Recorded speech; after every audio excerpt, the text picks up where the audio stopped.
வணக்கம் நண்பர்களே, உங்கள் நாறுபடி. இப்போ பாருங்கள், இந்த ரிமோட் கிட் வந்து ஒரு சஸ்பென்ஸ் வச்சுருக்கோம். அந்த ரிமோட் கிட்டில் வந்து இந்த ரிமோட் கிட் ஆம்பிளிஃபையர் வந்து நம்மள்ட்ட இருக்குது. வேணும் அப்படிங்கிறவங்க டிஸ்கிரிப்ஷனில் கான்டாக்ட் நம்பர் இருக்குது. இதில் என்ன யூஸ் பண்ணியிருக்கோன்னு பார்த்தீங்கன்னா, மாஸ்பெட் அன்ஃபெட் மாஸ்பெட் செக்ஷன் யூஸ் பண்ணியிருக்கோம். அதே மாதிரி பார்த்தீங்கன்னா பஷன் கம்பெனியோட ரிமோட் கிட் பண்ணியிருக்கோம். இதில் ஒரு சின்ன சஸ்பென்ஸு சொன்னால அதான் இந்த சஸ்பென்ஸ் பாருங்கள். பெயிண்டிங் பண்ணியிருக்கோம் ஃபுல்லாகவே.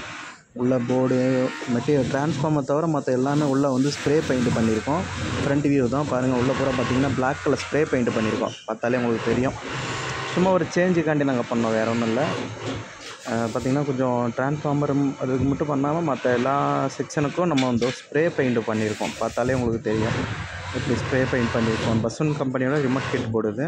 ஸ்பீக்கர் ப்ரொடெக்ஷனு சப்பு மட்டும் 2 சப்பு லோட் பண்ணுற மாதிரி 5 சேனல் வந்து போட்டுக்கிற மாதிரி. இந்த ஆம்பிளிஃபையர் வேணும் அப்படிங்கிறவங்க டிஸ்கிரிப்ஷன்லாம் கான்டாக்ட் நம்பர் இருக்குது. எடுத்து கால் பண்ணி ஆர்டர் பண்ணி வாங்கிக்கலாம். இது பெயிண்டிங் பண்ணுறதுக்கு முன்னாடி இப்படி இருக்குது, பெயிண்டிங் பண்ணதுக்கப்புறம் எப்படி இருக்குன்னு நீங்களே பாருங்கள். இந்த ஆம்பிளிஃபையருங்கிறவங்க டிஸ்கிரிப்ஷன்லாம் கான்டாக்ட் நம்பர் இருக்குது.